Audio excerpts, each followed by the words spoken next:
অধিকাংশ লোক আমাকে প্রশ্ন করেন যে হুজুর, আপনাকে দেখছি অনেক লোক কমেন্টসে বাজে কথা বলছে, অনেকে গালাগালি দিয়ে কথা বলছে, আবার অনেকে বলছে যে আপনি আমার কাছ থেকে ৬,১০০ টাকা ৩,১০০ টাকা নিয়েছেন, কাজ করেননি।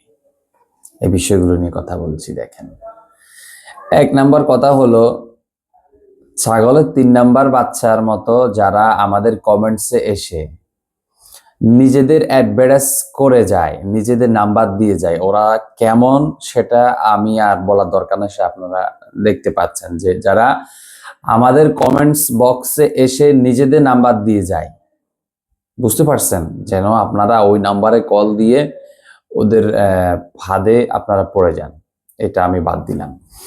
এরপরে আসেন, ছাগলের ৩ নাম্বার বাচ্চার মতো আবার এই প্রশ্নগুলো যারা করে যে হুজুর, আপনি নাকি ৩,১০০ টাকা নিছেন, ৬,১০০ টাকা নিছেন, কাজ করেননি।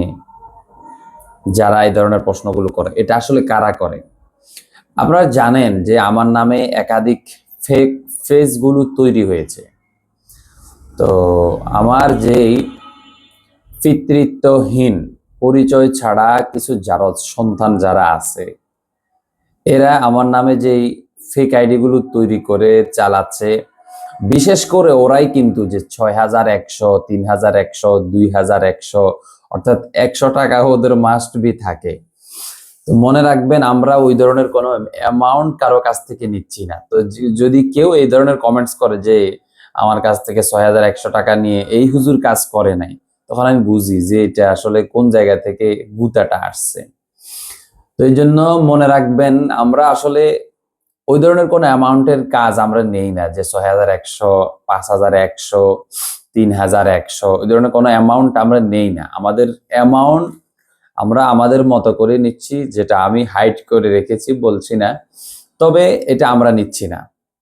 বুঝতে পারছেন যে সর্বশেষ যে একটা ক্ষুদ্র সংখ্যা আছে, মনে করেন ১,১০০, ২,১০০ বা ৫০, আমাদের ওই ধরনের কোনো ক্ষুদ্র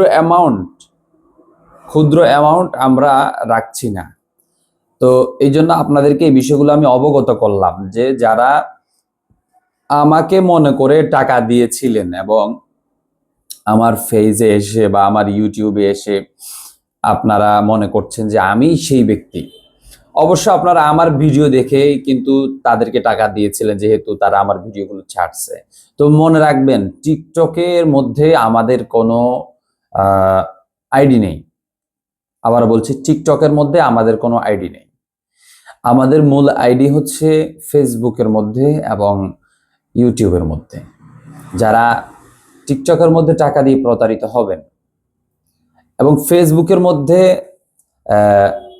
আমাদের যেই মূল আইডি, এটা অবশ্যই ভেরিফাইড করা আছে। আবার আমার নামে অনেক শুয়োরের বাচ্চারা ফেসবুকের মধ্যে তারা আইডি খুলছে।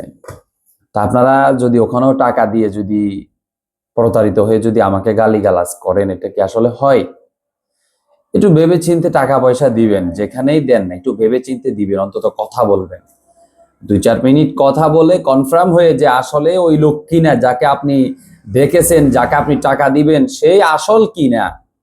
আমাকে একজন লোক এসে একদিন বলল যে হুজুর, আপনাকে তো আমি টাকা দিলাম একদিন, ৩,১০০ টাকা দিলাম। আমি বললাম ইন্নানিল্লাহ, ৩,১০০ টাকা তো আমি কখনো কারো কাছ থেকেই নিই না। আপনি ৩,১০০ টাকা দিবেন কেন? আর আমিও বা আপনার কাছে ৩,১০০ টাকা নিবো কেন? কোন নাম্বারে দিছেন? নাম্বার দেখতে গিয়ে দেখি যে ওই যে প্রতারক শালারা যারা আছে, ওদের নামে টাকা চলে গেছে। তো যাই হোক, একটু সতর্ক থাকবেন, বুঝতে পারলেন? সতর্ক থাকবেন, ভালো থাকবেন, দোয়া করবেন আমার জন্য। আসসালামু আলাইকুম রহমতুল্লাহ।